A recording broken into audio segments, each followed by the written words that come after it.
But first, bed bugs, insects that feed on human blood, have infested the Bexar County Jail Annex. Eyewitness News reporter Addie Guajardo joins us from live just outside the detention center. So Addie, how bad is this problem? Well, Jeff, deputies removed more than 5 dozen inmates from their unit after making this discovery.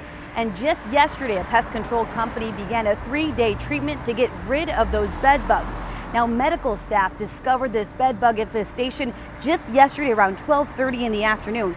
The sheriff's office says at least 30 men suffered bed bug bites.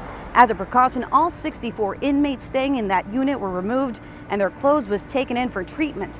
Now, I did speak with a pest control exterminator. He tells me bed bugs spread quickly and getting rid of them is simply not an easy task. Oh, it's very easy to spread. You can sit on a couch next to somebody and they'll crawl from that person onto you. The only way you can get rid of them is to either heat your home up to 140 degrees or gather up all your clothing and heat everything in a commercial dryer to where it gets up to that temperature to kill both the adults and the eggs.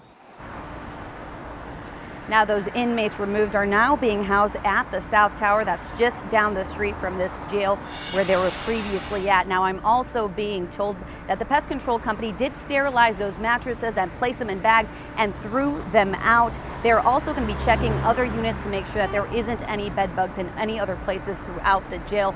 Now, at this time, it's unclear how much it's going to cost to replace those mattresses or for that treatment. We did request an interview from the sheriff's office, but they did not want to comment on camera. Reporting live from the Bexar County Sheriff's Office, Addie Guajardo, KENS 5 Eyewitness News.